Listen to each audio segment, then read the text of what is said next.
কুলাঙ্গার গাছটাকে নিয়ে যে আমি কই যাই, এর গোড়ায় যতই পানি দিচ্ছি গাছটা ততই মরে যাচ্ছে। কি যে করি, এই গাছটার গোড়ায় পানি দিব না, আজকে থেকে শুধু এই গাছটার গোড়ায় পানি দিব।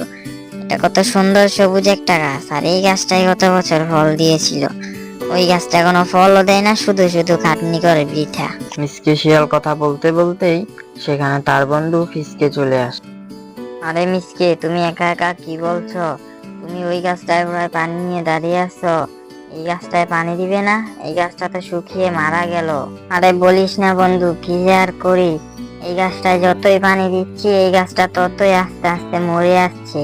তাই আর ওই গাছটায় পানি দিব না। আর এমনিতেও ওই গাছটা কোনো বছরই আম দেয় না, এই গাছটাই প্রতি বছর আমাকে আম দেয়। না না বন্ধু, তুমি ভুল বুঝছো। আমাদের প্রত্যেকের উচিত গাছের ফলের প্রতি লোভ না করে গাছে পানি দেওয়া, কেননা গাছ আমাদেরকে শুধু ফল ছাড়াও আরো অনেক ধরনের উপকার করে।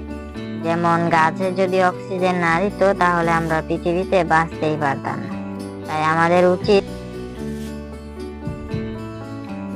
আরে হয়েছে, তোর আর আমাকে জ্ঞান দিতে হবে না। তোর যদি এত মন চায় তাহলে তুই এই মরা গাছটাকে যত্ন কর, আমি আর পারবো না, বুঝলি?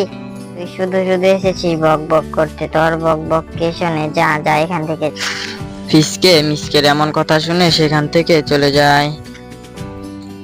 সে তার বাড়ির দিকে যাচ্ছিল একটি বালতি নিয়ে গাছের গোড়ায় কিভাবে পানি দেওয়া যায় সেই ব্যবস্থা করতে। সে তার বাড়ি থেকে মিসকের মতো দেখতে হুবহু আর একটি বালতি নিয়ে গাছের দিকে রওনা হয়। পথেই তার মিসকের সাথে দেখা হয়। আরে ফিসকে, তুই মরা গাছটার গোড়ায় পানি দিতে যাচ্ছিস? আমি তোকে না করলাম? আমি তোর ভালো বুঝেই তোকে বললাম ওই গাছটার গোড়ায় পানি দিস না। ফিসকে তার কোনো কথা না শুনে সেখান থেকে চলে যায়।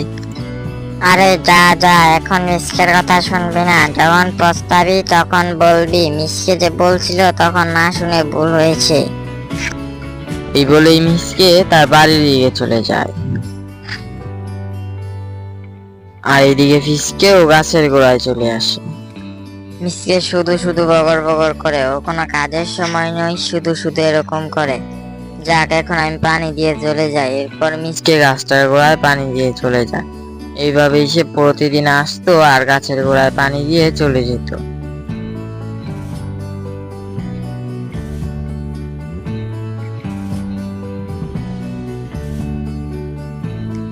আরে অনেক দিন হলো যাই না গাছটার গোড়ায়, পানিও দেই না, বেশ কয়েকদিন তো দিয়েছি, যাই এখন দেখি গাছটার কি খবর। এই বলেই মিসকে গাছটা দেখার জন্য তার বাড়ি থেকে বের হয়।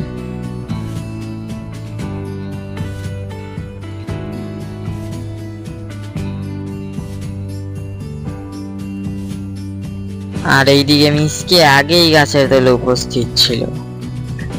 আরে আরে দেখো, ফিসকে এত কষ্ট করে গাছটার গোড়ায় পানি দিয়ে গাছটাকে মাতিয়ে তুললো, আর এখন সেই গাছটাই অল্প আম দিয়েছে, আর এইদিকে আমার গাছটা কত বড় বড় আম দিয়েছে।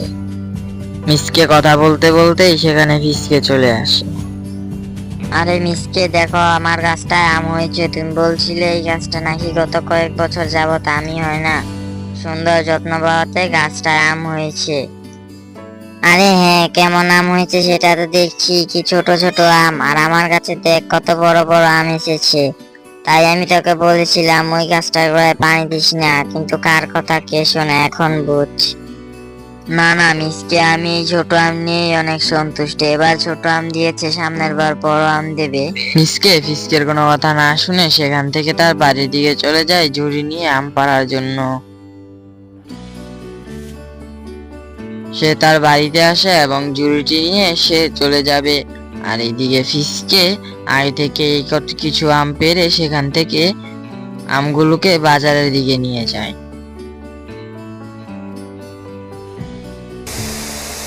এই আম লাগে আম, সবাই আম নেও, পাকা পাকা মিষ্টি মিষ্টি আম। আমার আমগুলো খেতে অনেক টেস্ট এবং বড় বড় আম।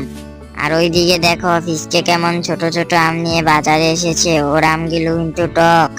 সবাই আম নেও, আম আমার কাছ থেকে আম নাও। আরে আরে মিসকে, তুমি আমার নামে বদনাম বলছো কেন? আমি তো তোমার কোনো দোষ বলিনি, তুমি শুধু শুধু খুঁটিয়ে খুঁটিয়ে কাজে লাগার চেষ্টা করছো। মিসকের ডাকাডাকিতে সেখানে বাঘ মামা আর তার গ্রামবাসীরা আসে মিসকের কাছ থেকে আম কিনতে। আরে মিষ্টি, তোর আমগুলো নাকি অনেক মিষ্টি, তুই বলছিস তা দিয়ে তো আমগুলো এরপর বাঘ মামা মিসকের সবগুলো আম কিনে নিয়ে যায়। আরে আরে ফিসকে দেখ, আমার আমগুলো মিষ্টি ছিল তাই সবাই কিনে নিয়ে গেছে, তোর আমগুলো কেউ কিনছেও না। কিছুক্ষণ পর বাঘ মামা আমগুলোকে আবার ফেরত নিয়ে আসে। এটা দেখে মিসকে তো পুরাই অবাক হয়ে যায়। আরে আরে কি হলো বাঘ মামা, আমার আমগুলোকে ফেরত নিয়ে আসলে কেন? আম কি কোনো সমস্যা নাকি? আরে ও আমাদেরকে দোকান দিয়ে বলেছে মিষ্টি আম, আবার বড় বড় কথা বলছে, সবাই মারো মারো।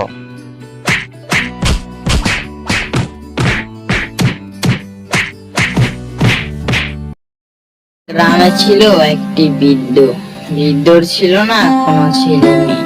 বৃদ্ধ সারাদিন এইভাবেই ঘরের মধ্যে দাঁড়িয়ে থাকতো, আর তার ছিল না কোনো কাজ কাম। সে শুধু সারাদিন হাঁসগুলোকে খাবার দিত, আর হাঁসগুলোর ডিম বিক্রি করেই তার জীবন চলে যেত। এইভাবেই সে দিনগুলো অতিবাহিত করছিল। আর তার বাড়ির পাশেই ছিল একটি দুষ্ট মিসকে শিয়াল। আজকে সে ঘুম থেকে উঠে ভাবছে কি করবে, আর ঠিক তখনই তার মাথায় একটা দুষ্ট বুদ্ধি আসে। আরে আরে অনেক দিন ধরে তো কোনো চুরি করি না, যাই আজকে দেখি কোনো বড় দাইন মারতে পারে কিনা। অনেক দিন ধরে এখনো কাজ কাম করি না, শুধু ঘরে বসে আছি, খাবারও তো ফুরিয়ে গেছে, যাই যাই। এই বলেই মিসকে চুরি করার জন্য তার ঘর থেকে বেরিয়ে গেল।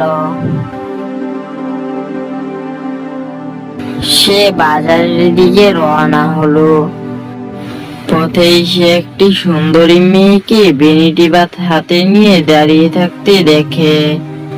আরে বাহ, কি সুন্দরী একটা মেয়ে বেনিটি ব্যাগ হাতে নিয়ে দাঁড়িয়ে আছে, যাই ওর বেনিটি ব্যাগটাই চুরি করি, তাহলে আর কোনো কাজ করতে হবে না। এই বলে মিসকে মেয়েটির দিকে দৌড়ে যায় এবং তার হাত থেকে ব্যাগটি নিয়ে সে দৌড়ে পালিয়ে যায়। আরে আরে বাঁচাও বাঁচাও, একটি চোর এসে আমার বেনিটি ব্যাগ নিয়ে গেল, সবাই বাঁচাও বাঁচাও। এইদিকে মিসকে মনের আনন্দে ব্যাগটি বেচে তার বাড়ির দিকে রওনা হচ্ছিল। আরে বাহ, সুন্দরী মেয়ের ব্যাগটায় তো অনেক টাকা ছিল, আমার অনেক দিন চলে যাবে। যাক, আজকে একটা ভালোই বড় দাইন মারলাম। এইদিকে তার বন্ধু কেলটু তার বাড়িতে তার জন্য অপেক্ষা করছিল। আরে বন্ধু, তাতে কি মনে করে গরিবের বাড়ি আসলি? আরে আসবো না, তুই তো আমাদের বাড়ি যাস না, এখন বড় লোক হয়ে গেছিস, তাই আমি চলে আসলাম তোর বাড়িতে। এখনো খবর টবর আছে? আরে আমার কাছে আবার কিসের খবর থাকবে, সব খবর তো তুই রাখিস, কোনো খবর আছে নাকি? আরে হ্যাঁ, তুই কি তোর নিজের বাড়ির আশেপাশে কোনো খবর রাখিস না? সব শুধু আমি রাখবো সব সময়। শোন, তোর বাড়ির পাশের ওই যে একটা বুড়ি আছে না, ওর অনেক বড় হাঁসের খামার আছে। ওর খামারে অনেক হাঁস আছে এবং ওগুলো থেকে আমাদেরকে চুরি করতে হবে, বুঝছস? আরে হ্যাঁ, তা আমি তো জানি না, তুই জানলে কিভাবে বুড়ির বাড়িতে খামার আছে? তা যাই হোক, চল আজকে বুড়ির বাড়িতে যাই আর তার খামার থেকে একটা হাঁস চুরি করে নিয়ে আসি। আচ্ছা ঠিক আছে, তাইলে এই কথাই হইলো, আমি রাইতে আসবো আর তোর সঙ্গে করে নিয়ে যাবো, বুঝছস? আচ্ছা ঠিক আছে, তাইলে তুই থাক, আমি এখন গেলাম, আমার আবার অনেক কাজ আছে, বুঝছস? তুই আবার ভুলে গিয়ে রাত্রে কোথাও চলে যাস না, আমি তো আসবো, অবশ্যই বাড়িতে থাকিস। এই বলেই মিসকের বন্ধু তার বাড়ি থেকে চলে গেল। এরপর রাতের বেলায় তার বন্ধু আসলো।